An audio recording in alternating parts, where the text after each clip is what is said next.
Hello, welcome to May 17th, 2022. My name is Kurt, and this is my daily Good Life meditation video. An exercise that I do every morning shortly after waking up to remind myself of how I keep my life on the rails and on track. How I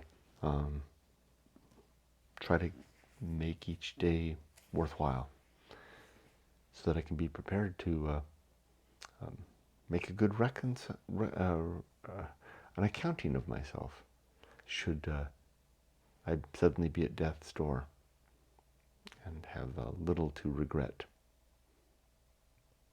at least in terms of lost time or wasted time, better yet, and good application of my time. It's really what it comes down to is good use of time in a universe where none of this really matters. I mean, it matters to those who might suffer. It matters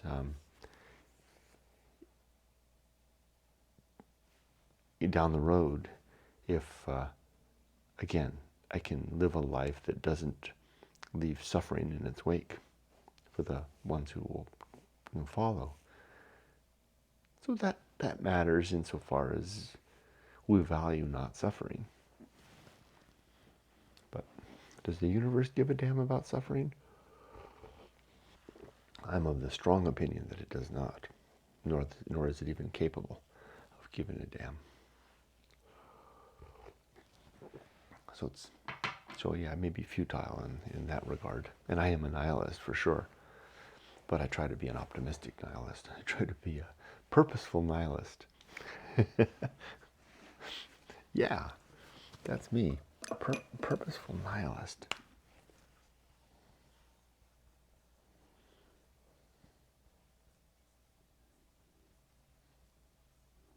So how do I do this? I do it by remembering my life's objectives and principles, of which there are 7 objectives and 30 principles.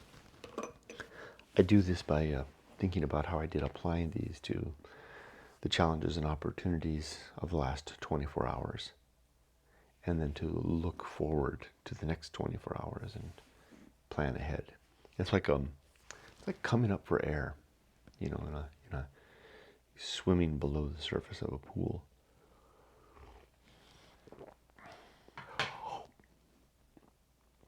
And then dive back down, continue swimming. Okay, so first let's take a look at yesterday. I slept really well last night. I did get up a couple of times, but it was only for small things, small thoughts, nothing big. I was back to sleep immediately. I think that's because I remain in kind of a lull in my main project. That must be it. I don't have a lot to worry about with work. Yesterday was a good day at work. I actually went to work. I went in for a meeting. Ow, with my team. Well, they're not my team. They're the team that I belong to. Did I just cut myself? And got a new company photos. It was good to see everybody. Some people I hadn't seen for years, since well before the pandemic. Not much in the way of challenges, although it was a challenge working from work. It was a challenge being, at that desk. And I almost wanted to say confined to the desk or strapped to the desk, but that's not a good way to describe it, because I am confined to my desk here and strapped to my desk here. When I'm working from home, I'm a really good employee in terms of, due diligence on my time. I start on time. I don't screw around. I don't take breaks that are outside of the sanctioned times. I constrain my lunch break to an hour. It wasn't that. It was something about that environment, Things have changed. Well, that hasn't changed. That environment's still the same, but, my tolerance for that environment is less. And also the commute, right? I mean, the 50 minutes that I spent driving to work and getting all set up, wearing shoes at the office, all that stuff. It compounds. So it was tough in that regard, but I did good. I think I really focused. I got some good stuff done. I could have done better, but my better days may be done, not in an absolute sense, but in a sense. Not that I've really ever had a boss that was a slave driver. I'm the slave driver, and my whip arm is weaker now. It's like, just do your job, damn it. Yes. Oh, he's not whipping me anymore. It's me that whipping myself, by the way. Just make sure that's clear. I've never had a boss like that. I'm my worst boss. When I had that business in Japan, I drove myself hard. Boy, those years. Okay, so let's do the 7 objectives. The first of these is to be always ready to die.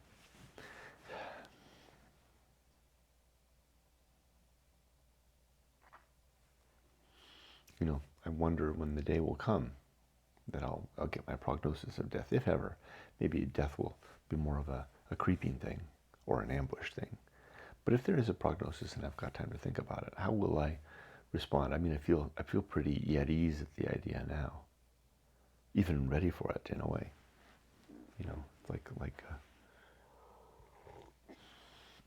I wonder if people in war get that way, right? The soldier in the foxhole, knowing that they're going over the top, and eventually standing there with the rifle loaded, the helmet strapped on tight. I wonder if they're like, just when the order comes, I'm gonna be bravely go over the top. Or then when the order comes, if they find them their knees giving out and buckling while the soldiers all around them, up and over. I guess I'll find out when and if I get that chance. I mean, because I may not get the chance, right? A mourner may land in my foxhole and take me out in an instant, the way it did my dad.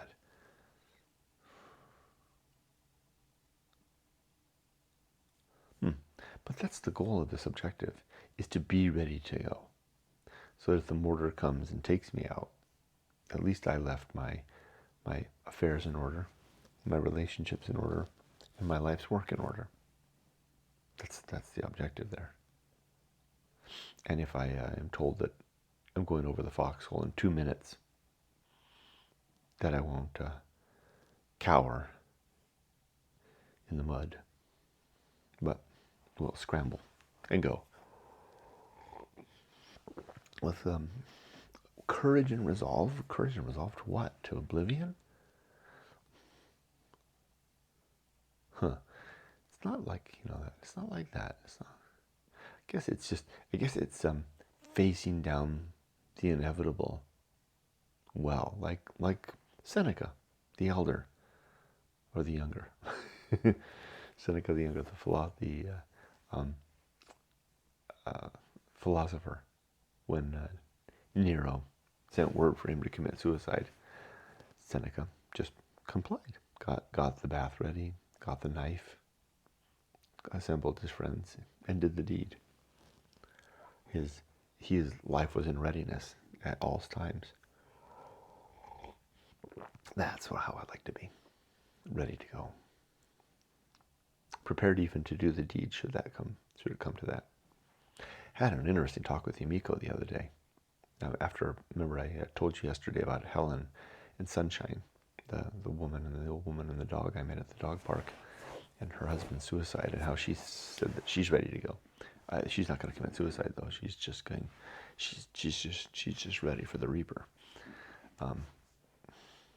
After that, I had lunch. I told Yumiko the story. We had interesting conversation. I can't say that we reached the end of that conversation. I did tell her that I would not want to. And this is me just talking out loud. I don't know what it would be like to be actually be in a situation. If, for example, I found out that I had stage 4 cancer and I had the option of 2 hard years going down, or the chance of 5 years struggling under chemotherapy and suffering and all the related expense, I told her I'd choose the 2 hard years going down. Just, ask the doctor to, give me the morphine that I need. Sign up for whatever palliative care I can get, and go. And I further told her that if I thought it was going to be too much trouble or difficulty for my family, that I would, and I told Yumiko this, I would prefer to make a one-way hike into the desert in a hot day. And her response was, and just leave your body out there. It's funny. I'm not usually one to not finish a thought, but I didn't respond. I have to complete that conversation with her. I guess I think I got hung up on. I got hung up on the whole thing, right?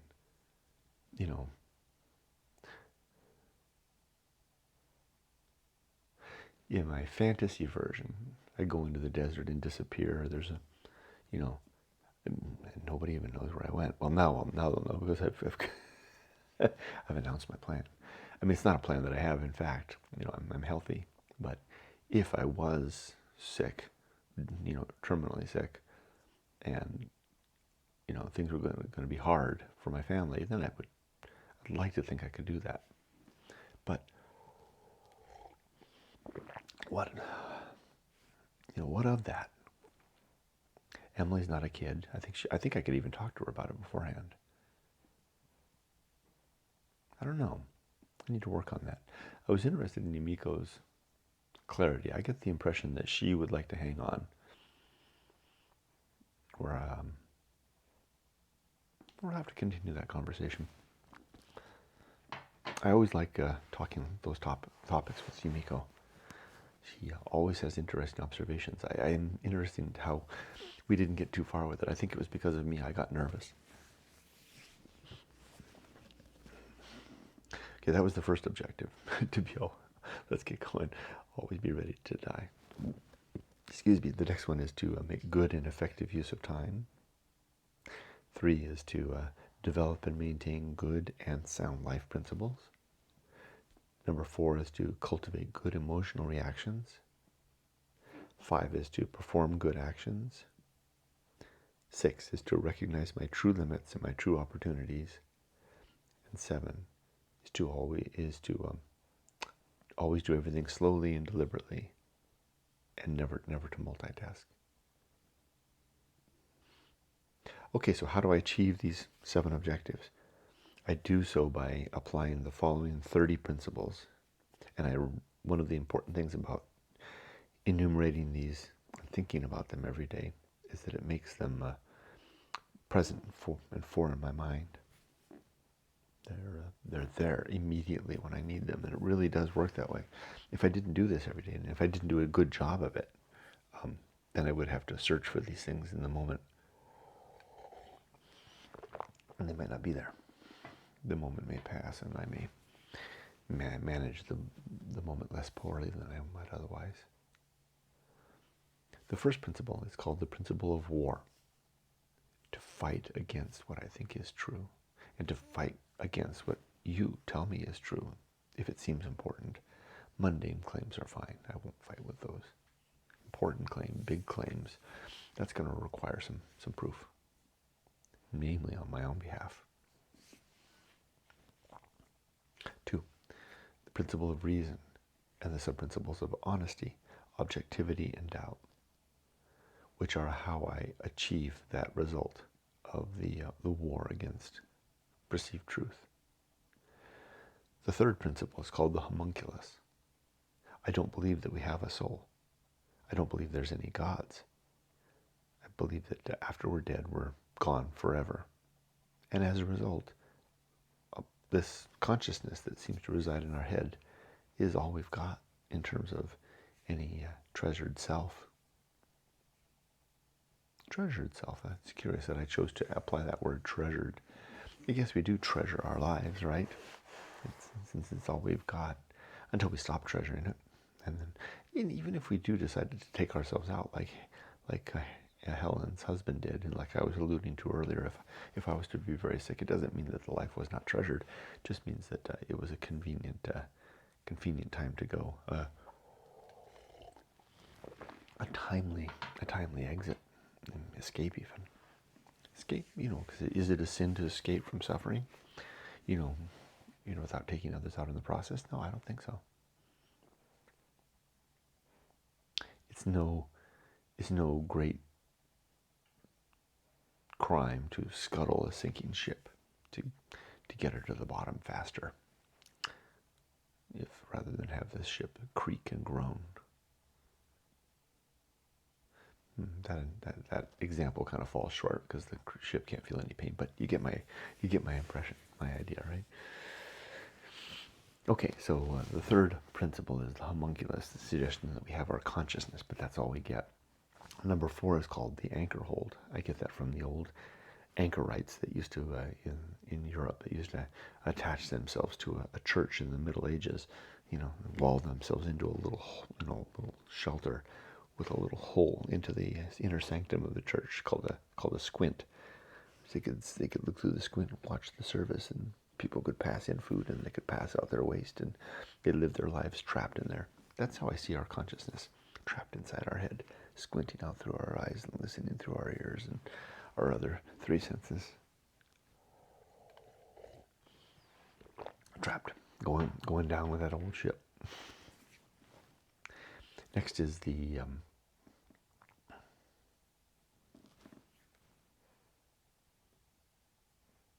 home of good and evil, a reminder that right and wrong don't exist out in the universe. They exist only in our minds. Then comes purpose.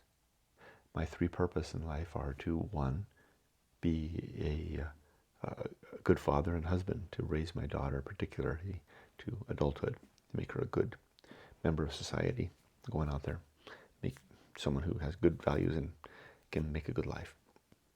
Where good is defined as improving the well-being of thinking creatures, including namely of herself and her family.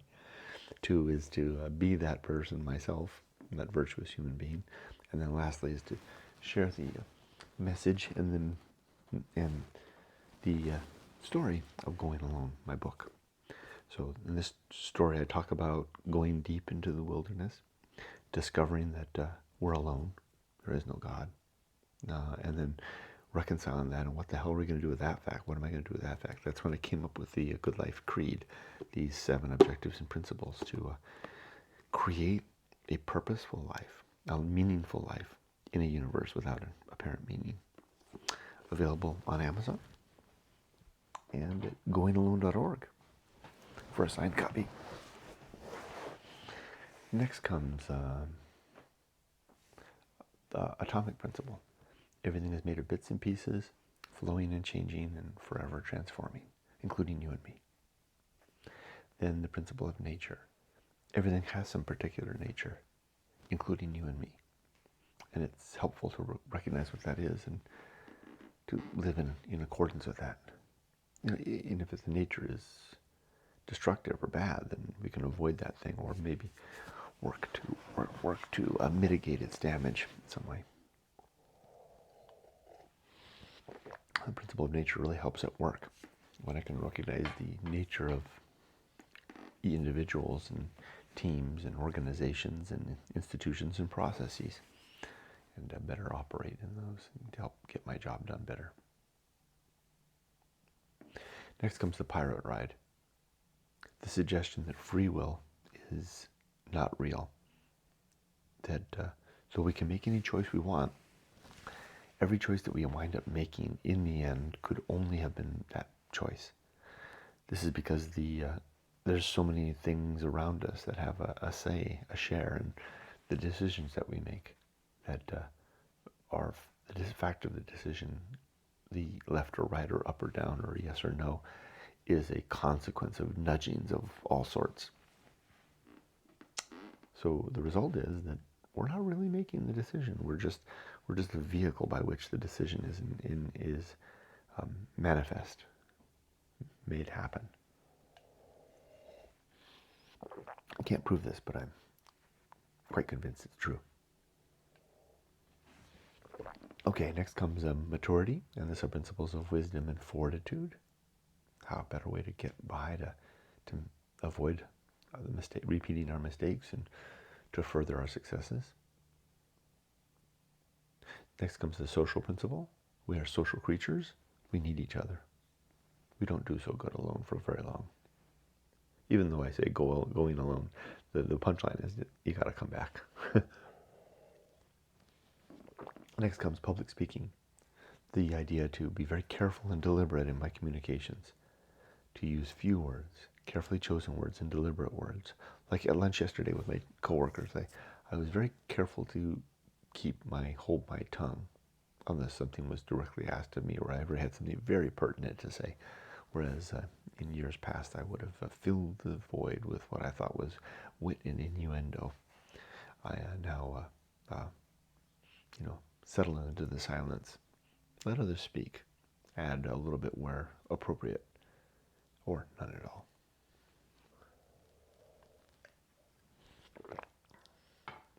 Next comes temperance. The idea of controlling my consumption, eating less, drinking less, working less, playing less, or not necessarily less, but just in moderation. That's the thing. Not too much. That's the thing. And then comes after temperance comes the horror show. Life is a horror show chock full of just terrible things happening. Like the story I told you of Helen and her husband. It's just going on everywhere. And I want to remember that I can maybe do something about it to a degree. To help. And to do my fair, to carry my fair share. And to be ready to abide the horror or even make a graceful exit out when and if the horror comes for me. Which it will. It's on its way. It's on its way for all of us. To a greater or lesser extent. Next comes the Feast of Offal, which is the waste and byproduct of our intemperate living. The upset that we spew out into the world and soils others. And the consuming of said soiling or soilage when others do the same. I try not to engage in that. Neither do I give it, nor do I swallow it. But I do recognize it is the nature of humans to do that. Next comes two principles that go together, distraction, and then a principle called agency and the great indifference. Let's tackle those in reverse order. Agency and the great indifference is the suggestion that there is no God or gods or any oversight in the universe, that we're alone on this earth, spinning around in a void in a deep vacuum of outer space where there's no superintending agency. That's a difficult thing to bear for some of us. Less so over time, but it never really was that difficult for me, but I know it's difficult for some. So what we do to not see that fact is we distract ourselves. We fill our lives with seemingly meaningful activities like our families and our spouses and our jobs and our hobbies and stuff that even doesn't seem that important, but is at least a distraction. Television and gossip and stuff that seems really important. And plus stuff that seems really important and that does address this issue at all as well. It addresses the issue headlong, like religion that simply tells us there is a purpose, there is a God, and He loves me and He's got a plan for me. All interesting, efforts. I haven't found any that seem to bear any fruit. They're showing that they're true.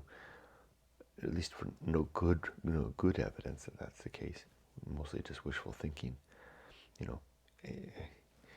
anecdotal, evidence based on flimsy foundations that can't stand too well on their own. So we distract ourselves. I prefer not to do that. I'd rather look headlong at the emptiness and say, wow, okay, what am I going to do with that? And then do something worthwhile with that. Okay, next comes the best seat in the house, to not want to be anyone else, be anywhere else, or be doing anything else, but to be okay with who I am, where I am, and what I'm doing. Then comes the Path of Wildness, which is a way to break through a current life, a stagnant life, into, potentially a stagnant life, into a new and interesting life, to create another chapter of life. It requires that we have some resolve, collect some facts, give ourselves some time to think, and then make a decision. If we need more time, we can have a little more time. Well, ultimately, we have to make a decision. And that could be a decision to not make a decision, to give up. But that's not really being on the path. To be on the path means that we're going to make a choice. And if we need to, we'll listen to our gut. I always make that choice. I think I do. And I've never regretted it. It's always been a good choice, even when it led to ruin. Especially when it led to me losing everything for that more intangible, that intangible nothing that is a more cherished treasure, as contrived as that sounds. Next comes the risk of avoiding risk. There's the surface level risks of education, career, marriage and family, home and security. And then there's the deep risk of finding ourselves. I recommend attending to both, although it's difficult to do. Next comes sin and damnation. There are 7 sins in my worldview. These relate to being untrue, believing things which are untrue, or gossip.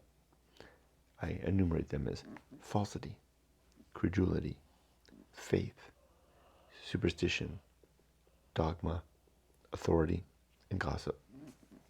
The consequence of any of these is a damnation of a sorts in the here and now, because I don't think there's any afterlife to be damned in. Next comes complete oblivion. After death, there's nothing to follow. Just a blanket void of nothing. As a result, we won't see our loved ones again. We're not going to see grandma or our child that died before us, or our parents or our spouse. We won't see any famous figures from history, and we certainly won't see any God, if there is no God. So that means that if we want to have better relations, we better attend to that now while they're still alive. It's too late after any of us is dead. And if we want to reconcile any differences, we need to attend to that now. And justice only has meaning in life. Next is the great life adventure. That's the thing, that's the catalyst that causes our identity to form. I recommend having a great life adventure in the decade of the 20s, preferably after university. When you graduate from university, 25 years oldish, give yourself the 5 years to 30 to do whatever the hell it is you want to do. That will be the centerpiece of your life in terms of living, not just making a living, because there is a difference between making a living and living itself. It's not subtle. And we know that difference.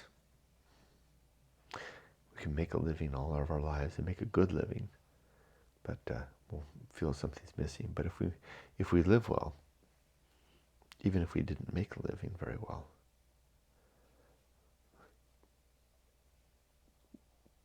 there'll be a deeper fulfillment, less sense of missing or lacking later.